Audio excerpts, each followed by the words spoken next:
rápidamente, es importante que nosotros tengamos en cuenta que en los últimos años, pues los desastres han evidenciado la desigualdad desproporcionada que aún existe en las sociedades contemporáneas, pese a los esfuerzos que se han hecho en materia de equidad y de igualdad, que esto, pues a razón de género, de edad, de diversidad funcional, de el área geográfica, la ocupación económica, entre otras variables, pues determinan el impacto que los desastres tienen de manera individual y de manera colectiva en las comunidades y los territorios. Ante esta realidad, pues proponemos nosotros construir una narrativa propia, situada y corporizada, que facilite el conocimiento y la visualización y el reconocimiento del potencial de las comunidades, es decir, de los territorios, y es ahí donde las y los trabajadores sociales pues nos insertamos en estos procesos de gestión de riesgo, y desde las ciencias sociales estamos contribuyendo en la construcción de procesos sociales participativos que aporten a la gestión integral del riesgo de desastres en los territorios. Los objetivos los voy a leer rápidamente: identificar las principales amenazas que afectan al territorio, analizar las vulnerabilidades y riesgos para aumentar la capacidad de gestión socioterritorial y construir escenarios de riesgo de manera participativa para la reflexión colectiva y la acción comunitaria. Me voy a detener unos minutos explicando la metodología, que seguramente es muy conocida para muchos de quienes están ahora participando en este congreso y quienes hemos venido participando también en procesos de gestión de riesgo a nivel comunitario, que partimos de mapeo comunitario, pero para esto existe también una metodología que le llamamos mapeo participativo comunitario, que básicamente consiste en 4 pasos. El número 1, definición del propósito. ¿Por qué vamos a hacer el mapeo? ¿Para qué? Y bueno, ¿con quiénes es que también lo vamos a trabajar? La preparación de este mapeo participativo comunitario, la ejecución y luego la digitalización, que si bien tradicionalmente hemos hecho croquis comunitarios, hemos hecho mapas comunitarios para identificar amenazas, vulnerabilidades, riesgos, incluso capacidades de las comunidades, pues bueno, proponemos la digitalización. Para ello podemos utilizar ArcGIS, Google Maps, Google Earth, entre otras plataformas o software que nos puedan ser útiles para esto. Posteriormente es importante realizar el transecto biocultural, y es ahí donde buscamos nosotros que los procesos de gestión de riesgos sean desde las comunidades, desde los territorios, desde el ser, el sentir y el hacer de las poblaciones que pues comparten el territorio, y para ello es importante identificar el tipo de ecosistema, el clima, el uso del suelo, las problemáticas socioambientales de ese territorio, el riesgo y la vulnerabilidad, y por supuesto a los actores sociales, esos actores que pueden ser comunitarios, que pueden ser municipales, que pueden ser, bueno, de instituciones gubernamentales, de organizaciones no gubernamentales y del sector privado, y por supuesto de la academia también. El tercer paso de esta metodología, pues la construcción del escenario, esto para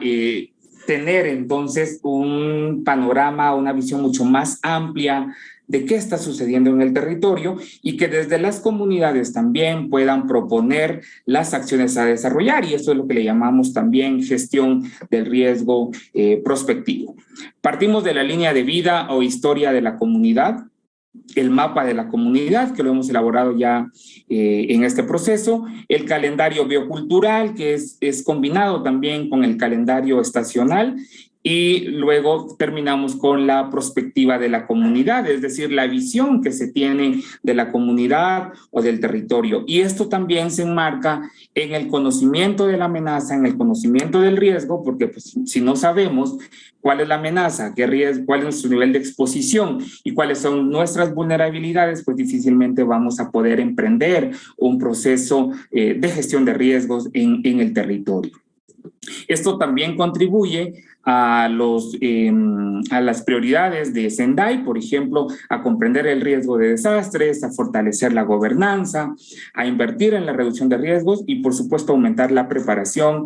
para casos de desastres. ¿Cuáles son los resultados preliminares de la implementación de este híbrido de metodologías que les he compartido? Pues bueno, se ha organizado la Coordinadora Local para la Reducción de Desastres, la COLRED, que ya el colega de la SECONRED pues ha explicado el sistema escalonado en comunidades del suroccidente del país, varias comunidades donde hemos tenido la oportunidad de acompañar durante estos años de trabajo.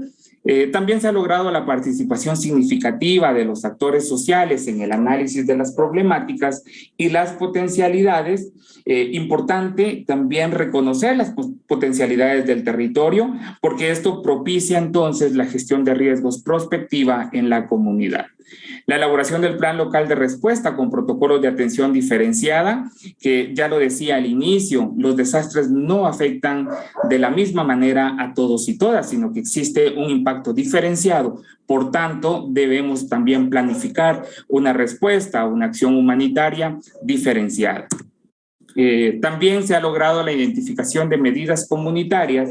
de reducción del riesgo de desastres y elaboración de planes familiares de respuesta. Importantísimo es este resultado porque cuando tenemos la radiografía de nuestra comunidad, cuando realizamos la cartografía social del territorio, pues vamos a identificar cuáles son esas medidas comunitarias que debemos de implementar para reducir el riesgo y medidas que no tienen que ser desde el pensamiento de fuera de la comunidad, sino desde un pensamiento endógeno, en donde las comunidades pues puedan priorizar, puedan identificar, puedan priorizar y luego puedan implementar esas medidas que se están desarrollando.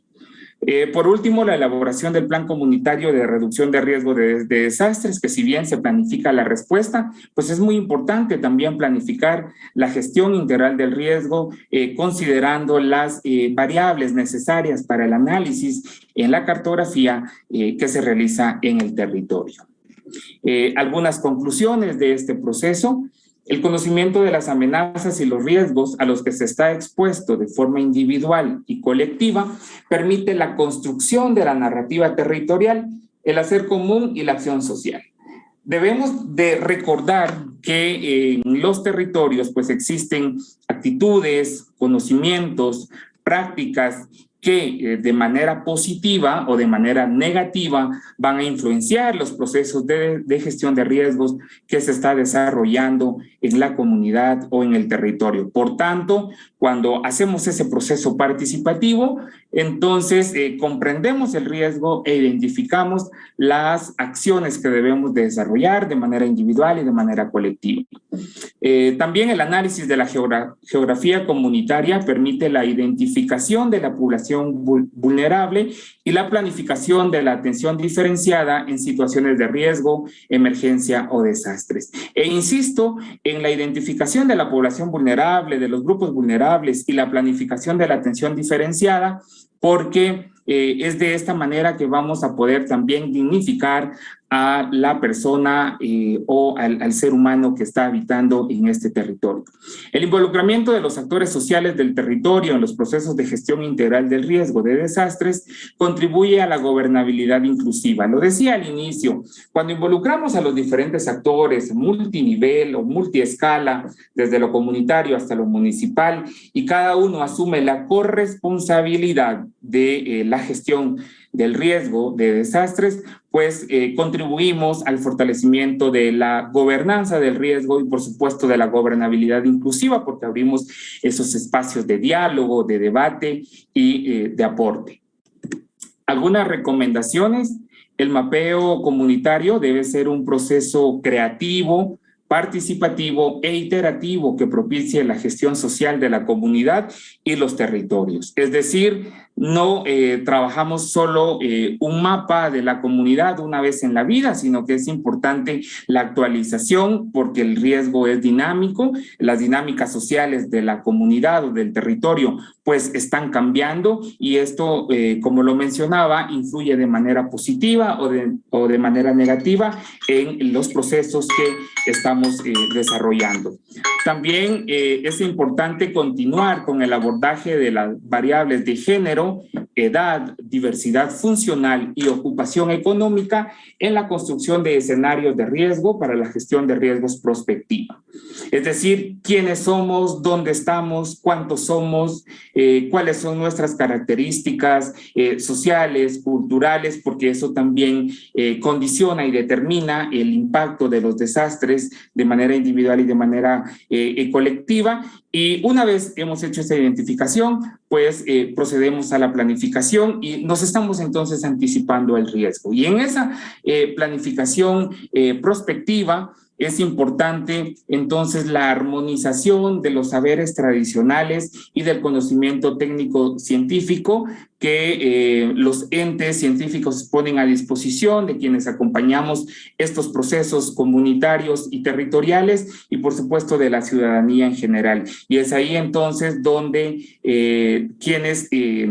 estamos inmersos en las ciencias sociales contribuimos a estos procesos que se están desarrollando y por supuesto al cambio de comportamiento y a la reducción de las brechas de desigualdad que existen en los territorios y por supuesto contribuye a salvar vidas. Creo que estoy en tiempo. Muchas gracias.